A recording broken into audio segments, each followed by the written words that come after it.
All right, the Lions are in an interesting spot. Of course, all the news is about the injuries, rightfully so. It is staggering. In this video, we're going to look at the Lions are being linked to a running back, an all-pro cornerback.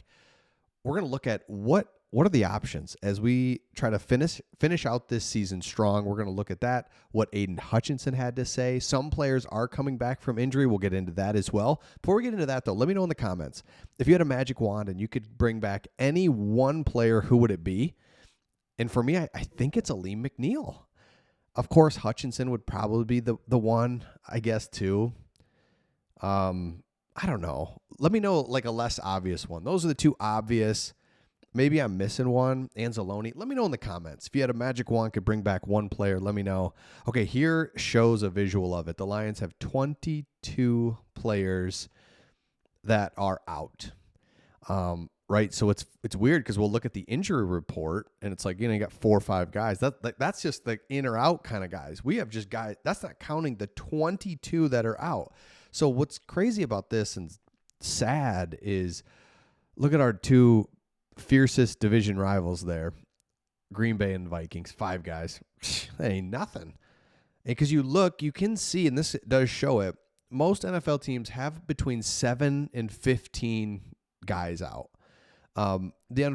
What's kind of interesting to me is the Dolphins and the Giants and the Browns are bad teams, and you just kind of see those bad teams lose more guys, right? Because you're not rushing back.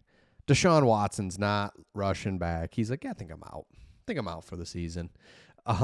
We write all those bad teams. And actually, Bengals, Niners, these teams are not doing well.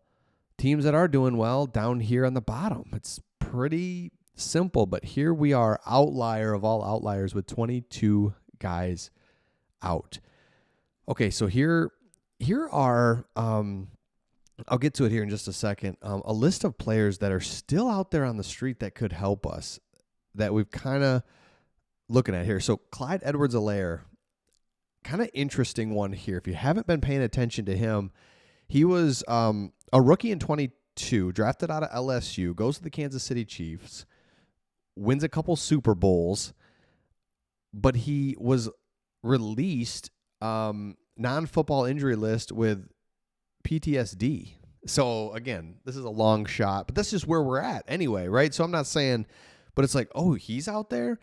Again, low risk thing. I think, of course, Jahmyr Gibbs is going to be awesome for us. We'll get to a couple other guys here as well that are still out there, but Jahmyr Gibbs is going to be awesome for us because he's been split in time. So he's fresh, he's healthy, and he's an outstanding running back that now I think all Lions fans, if we were kind of honest with each other, we'd be like, I'd like to see more Jahmyr Gibbs, but I love David Montgomery. He's an incredible running back and a great running back, and I love the pair.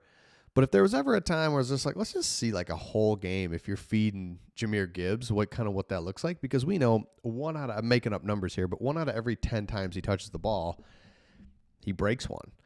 So instead of touching it 12 times a game, 15 times a game, we touched it 20. Now it's 2 times he can break it. So I love to see that. I'd love to see Sione Vaki a little bit more, and maybe we will. So it's okay. Quinton Bohanna, defensive tackle. So we lost a defensive tackle. Will we get him? Bohanna played for the Detroit Lions, and he was not bad, and he's gone back and forth on practice squads, but he knows the system. So that's another option.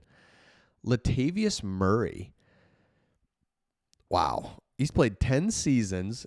He's out there right now. Could be another option. Again, I think running back, we've got options, but you've just got these low risk, come on in, need you as a body guys that we could go after. Now, the interesting one is Patrick Peterson. I really like this one. However, he's 34 years old. However, he played all 17 games last year for the Steelers. So it's like, all right. He's clearly not just like, if he played 2 games or was on the practice squad last year, that's different. He played a bunch. So let me know if any of those, if you like any of those. I'm not sure that I do, but what else is there? Like, that's kind of the situation that the Lions are in. And so when you start looking at this defensive depth chart now, Zadarius Smith and Muhammad, gotta have you. Like those guys, jeez. But then it's Levi and DJ Reader. DJ Reader is 1 second away from getting injured. I mean, he's just older. We knew the risk when we brought him in, and the point with DJ Reader was rotate you, big spots will put you in. Now it's like need you as much as you can possibly play. So that one makes you nervous. The whole anything on the defense makes you nervous, just with all the injuries, of course. Now, linebacker, again, we saw the Buffalo Bills expose the Lions defense. First of all, Josh Allen is just like a different. Of course, he made us look small, slow, weak. Like that dude's incredible. So we can't take too much out of that. He's a one of one. So it's tough. But we did see was you would be dumb if you watched that game and didn't say, okay, Lions play man-to-man. That means linebacker on running back. Let's create that matchup. Let's create the natural pick plays and make something happen there. We got to figure that one out because we'll just get roasted with backup linebackers. The secondary, man, if we could have Enos Rakestraw or Iffy come back, and we'll get to that in just a second, then we could move Brian Branch around. We could do some other things, but secondary's all beat up. So here's the thing. Dan Campbell went on the radio show. You've probably seen it by now. And it's like, this is why this guy is incredible. And this is how he turned around a dormant, down on their luck franchise. Is you see it this week where he's got that ability to be like mental toughness. And he's like, showed me how mentally weak I am because I'm like, yep, season's over. It's just like, no, let's go. Right? You've been eating filet for so long. We've just been feeling good. But he's kind of like, man, we've been ready for this. We can go back and draw upon our experiences from 21, early 22. Didn't quite have the players. And it's like, we turn this thing around. Like, we're fine. So the Lions have 2 losses, everything in front of them. And I just think, physically will these players be able to hold up and talent-wise? I don't know. But the good thing to know is they'll be ready. Dan Campbell will have them ready, and that's all you can ask for.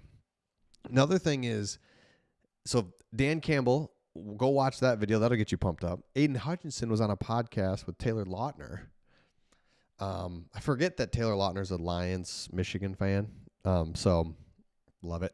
So Aiden Hutchinson goes on and is like, I'm going to be back for the Super Bowl. I've been telling people about this. I'm going to be back, and my mom said, well, what if you don't come back? And he said, it's just how it has to be. I will be back. You're like, dude. And just seeing him like in good spirits, ready to go, talking about his rehab. Definitely want to check out that interview. It was awesome. So let me know your thoughts in the comments. Again, make sure you subscribe if you're new to the channel, and we'll see all of you on the next one.